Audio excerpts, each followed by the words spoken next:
Hello again, everyone. Today I have another very special fountain pen ink swatching video for you. I have acquired some more of the Troublemaker fountain pen inks. This time I got these from Gourmet Pens in Canada. It seems like as of late, there have been some Canadian shops that have been carrying these inks a little more frequently than shops in the US. So I was able to get these, and I think that these are pretty much all of the colors that I was interested in getting. So I'm very excited about that. So two of these are sparkle or shimmer inks. One is just sort of a flat color, and then these three have sort of multicolor things going on for them. So I'm going to swatch them in, let's see, this order probably, so that we do that order, so that we do the sparkly ones last and Taint My Water last. I am going to be swatching these just in my fountain pen swatch book today. I'm not going to be doing the Cola Ring swatches. And let's see, I am not entirely prepared because I did not prepare a page. I have this page here, but I'm actually going to skip it because I'm going to do all of these on the same page since I have 6 bottles here. So I'm going to flip this over, and then I'm going to use my little Sharpie to create some segments here. That should be fairly quickly. You've probably seen me do this before. I'm just going to do one side of the page and then the other. Basically, I'm just looking through to see where I've marked from the previous page, and then I just mark 4 spots.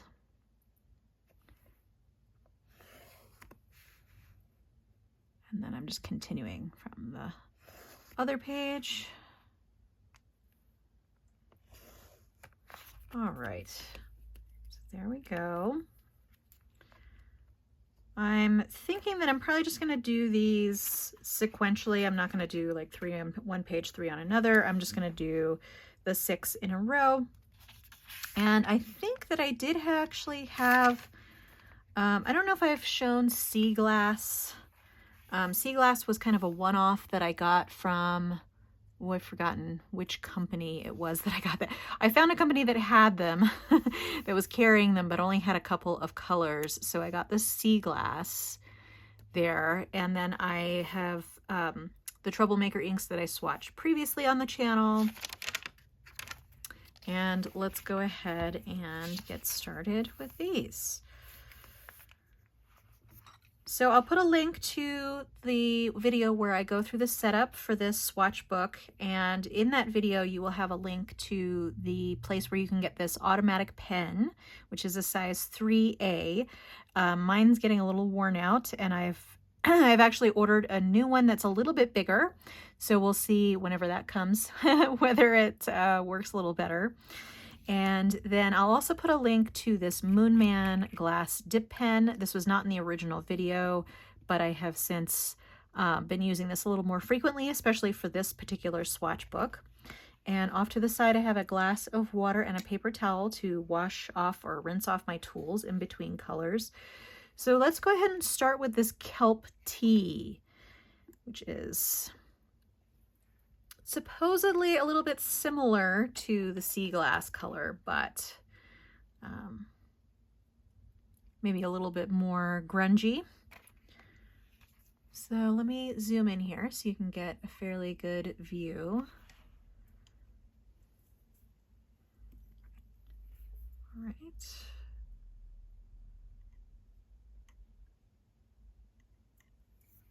And these did come in little boxes. I already took them out of the boxes just so that I didn't need to fiddle with that on camera and can just get going with the swatching. And as you can see, my my automatic pen seems to be having some trouble getting down a clean line. That's part of the reason why I replaced it, or I'm going to replace it, just so that I can essentially have a fresh tool. It's lasted me a long time, at least a few years, or a couple of years maybe, but I use it a lot. Okay, and then this one I'm just going to dip down in a little bit.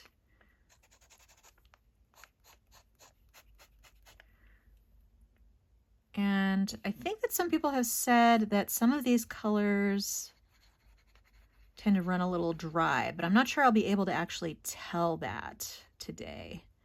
This is Kelp Tea, right? Yes. And make sure you can see that. And I don't have any of these inks in a pen, so I won't be able to show you that today.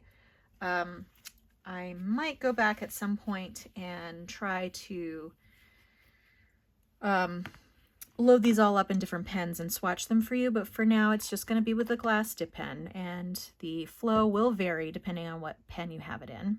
So this next one is Foxglove. This is one that I have heard is dry, so let's see. I do have Van Ness pens. I want to call it Liquid Lightning, but that might not be right. It's basically a wetting agent for these that help them run a little smoother. So I may try that if it doesn't flow that smoothly. It seems to be doing fine off of the glass dip pen. And I think maybe because this is a rather small producer of fountain pen inks, they may have some different batches that have slightly different properties just because they're making it in small batches. Okay. Well, that Kelp Tea is really very interesting. It kind of reminds me a little bit of one of the Sailor Studio inks that I have. Maybe it might be 280 that looks a little bit like that. I seem to have less trouble with this color actually coming off of the glass dip pen. And then this is Foxglove, is that what it says? Yeah.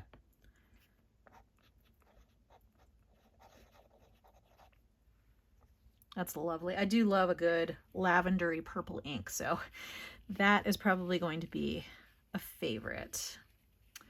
And then this next one, Milky Ocean, I have been trying to get forever, but it always sells out. But I was actually able to get it. They had all, well, other than maybe one or two of the Troublemaker inks they had in stock, so I felt super lucky to have found it. I think they only just started carrying them at Gourmet Pens. And the price wasn't too bad, even from Canada with the shipping and everything. The prices listed are in Canadian dollars, which I get a better exchange rate with Canadian dollars to the US dollar. So I think my money tends to go a little bit further in Canadian dollars. And this is one in swatches that I've seen, looks a little bit like Sailor Haha, but now that I am swatching it for myself, it seems a little bit more complex than that. And certainly darker, which is good because I find that Sailor Haha tends to be too light in most pens, but I really like the effect it has.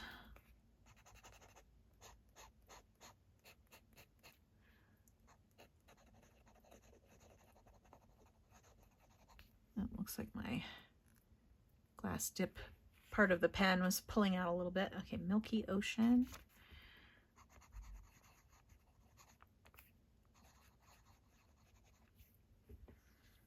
Pretty. It's darker certainly than Haha, but I don't think I'm getting as much multicolor shading out of that one. Okay, so this next one I believe is a pretty solid color. It's called Freedom Park Rose, but I do like a good pinky purple, and this one seemed really deep and beautiful, so it seemed right up my alley. I'm really excited to put these in some pens and start writing with them. That is gorgeous. Love that. I would have to say, let me move that up a little bit so you can see it. I'd have to say that that's probably one of my favorite types of colors these days, is a really rich pinkish purple. Really, really nice. Okay.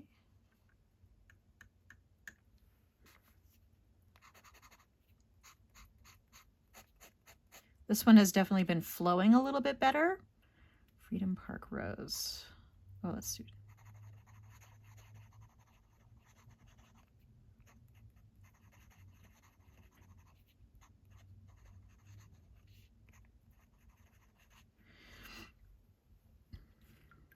I'd say of these, the Kelp Tea probably had the most difficulty coming off of the glass dip pen.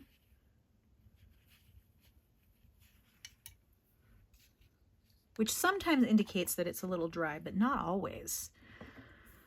It's sometimes hard to tell. All right, so now we're going to be getting into the shimmer inks. This one is Autumn Rain Gray.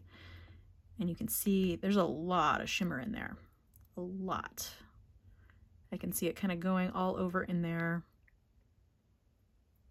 Yeah, I'd be curious to know like what percentage is normally shimmer in a bottle of ink for different brands, because it definitely seems to vary. Okay, so I do want to try and get in here fairly quickly once that has been stirred up a little bit. Go over here.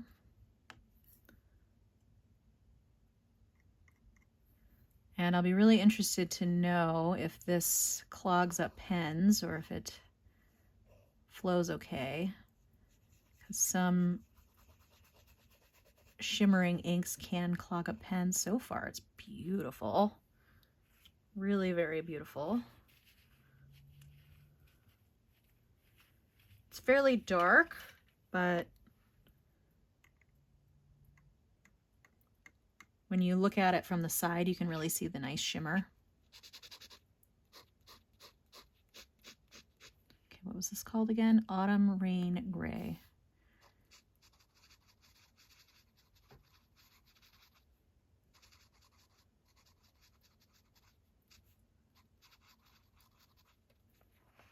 Realize it was off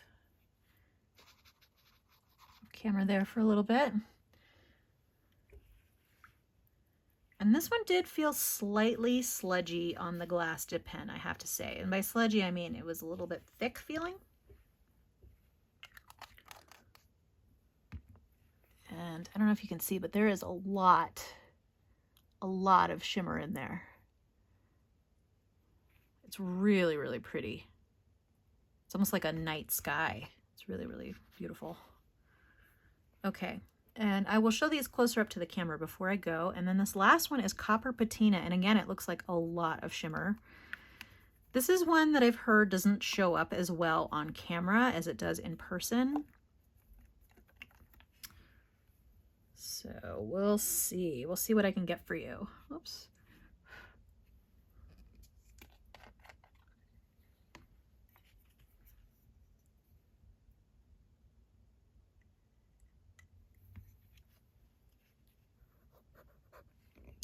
That.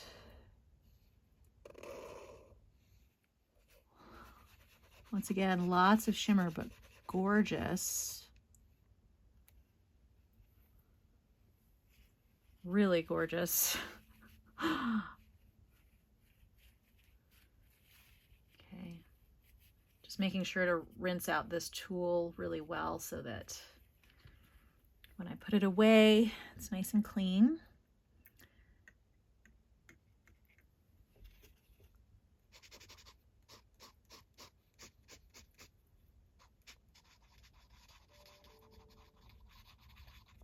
Copper Patina, right? Okay, yes.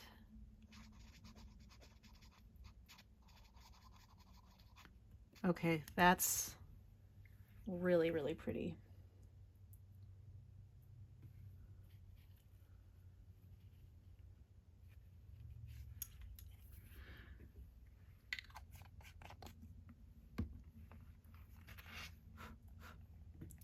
And I think that's actually coming off pretty well on the camera there. Really, really shimmery. I can see the shimmer really, really nicely in the writing here. Not so much for the Autumn Rain Gray. It's a little bit harder to see in the writing, but this little swatch is like, seriously, full of stars. Really, really pretty. And then, so here we have the Kelp Tea, Foxglove, Milky Ocean, that Freedom Park Rose. I would have to say that of these, probably the least interesting is the Kelp Tea. But one thing that I have found with some of my multi-shader or multicolor shaders in Troublemaker inks, I'm going to zoom out just a little bit so you can see all that framed, is that in the swatches, little square swatches, it shows up really well, but the multi-shading doesn't show up as well in the writing.